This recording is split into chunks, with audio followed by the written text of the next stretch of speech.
nkuko n'umuntu agonga undi kandi yarize afite ka perimi. Afande rya sasu yararihishe,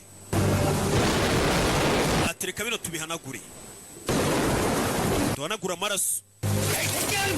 Wakigwa ryo reka duhanagura amaraso, duhanagura amaraso Karimba we Dani, ndetse tunamwimure tumukura.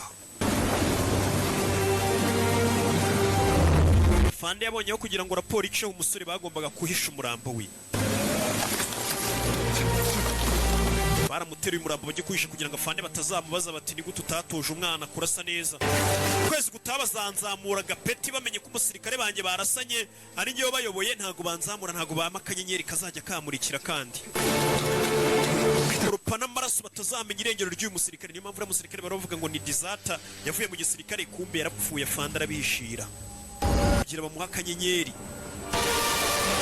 Kumbe umusore bari bagiye gushingura ari muzima, yari akiri muzima kugira ngo mushakire ubutabazi bw'ibanze. Byatumye nguyu nawe yibuka mu myaka yo hambere atarapfa, koza ari umusirikare w'ibwami kwibuka nawe uko byagenze. Hari undi wigeze kubona none wapfuye gutyo, bashinguye akiri muzima. Buriya niyo mpamvu aho umuntu napfa byibura mujye mushingura yaciyemo iminsi nk'ibiri, kuko hari umuntu uzuka biramuhita mumwirukanka. Hari igihe azuka yageze mu isanduku. Yatangiye kwibuka nawe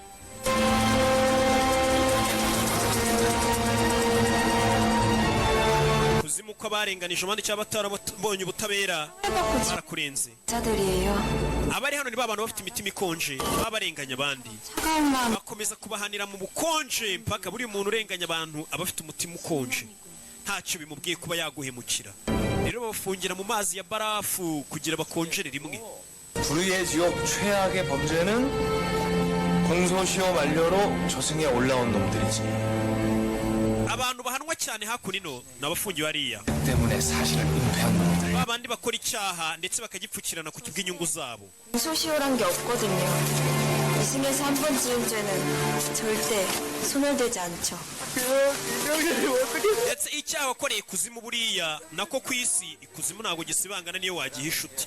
입 다물고 시간 보낸다고 사라지나. icyaha niyo wagikora ukagiceceka ukagira ibanga, ntabwo bisobanuye ngo ikuzimu ntuzagihanirwa, ngo nuko ku isi abantu batakimenye ngo bakiguhanire bisobanuye ko utazagihanirwa. kandi uko urushaho guhisha icyaha cyawe wakoreye ku isi ntukivuge, nimba warishe umuntu ntubyicuze, nimba waragize ute ikuzimu iyo uhageze usanga